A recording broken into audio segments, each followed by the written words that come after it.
Women in this period of time have an extremely fine-tuned relationship with fire.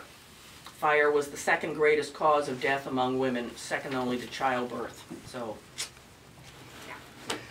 we're going to look at the construction of the wall over here. This is a method called wattle and daub in English. Just about every culture on the planet at some point has made these kind of mud wall cuts. I had a family in here a couple of months ago, and the father didn't speak English, and the son was translating. They were from Mexico, and he kept saying, adobe, adobe. This is the same thing. It's exactly the same thing. It's built on a hand-hewn wooden frame. It's white oak. It was what was growing locally. The southern side of Long Island was very, very lightly forested. Most of the dense forestation was in the high ground on the north side of the island. But there was a greater abundance of trees here than they were tending to find in the western portions of the Netherlands back home. The sawmill up in Yonkers on the Sawmill River has not yet been built, so all of this is hand-hewn, saws and axes. It was pretty labor-intensive. Then there is a technique that they learned from the native population that was used to insulate their long houses. It's called cobbing. And here we have a 300-year-old corn cob. Sitting right down there. Anybody not be able to, anybody, if you want to see the corn cob, you can come forward. You guys, come look at the corn cob.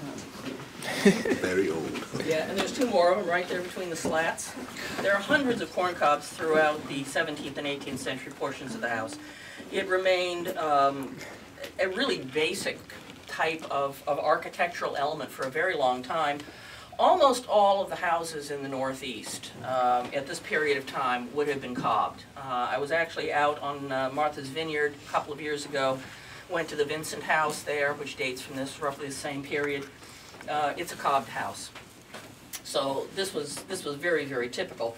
And this is a byproduct of the milling process. In the middle of the 17th century, after the 30 Years' War, there's a grain famine all over Europe. So these colonies were sending over enormous quantities of staple grains, wheat, oats, rye, barley, and for the first time, large quantities of cornmeal. So these cobs are not the leftovers from somebody's dinner. This is actually a byproduct of the milling process. And it's one of those things that we talk to the school kids about, sustainability and recycling. Well, in the 17th century, that's just the way life was. Everything had at least 2 or 3 things you could do with the leftovers. And in this case, the cobs end up in a lot of people's walls. The surface of the wall is made of shredded straw and mud. That's the daub part. The wattle is the wood. The daub is the mud surface. And then the entire thing is sealed with plaster that's made from burned oyster shells. If you burn the oyster shells, you get a very thick lime paste, makes an excellent plaster. On the other hand, if you put them in the back of the hearth and let them dry out and grind them into a powder and mix them with casein, which is a milk base, you've got whitewash for your walls. All of the walls in these houses would have been whitewashed right from the beginning. When you have a shotgun arrangement like this, with a couple of windows here and a couple of windows there, and even the tops of your Dutch doors, it gets very dim in here. And a couple of days ago, when it was raining and the cloud cover, you could barely see your hand in front of your face in here unless you were standing right at the window. So they wanted the surfaces to be as reflective as possible.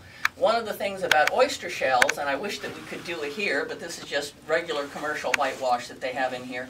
Oyster shells, because they have that luster on the inside of the shells, tend to make things a lot more luminous and reflective. So oyster shell whitewash must have been really, really pretty.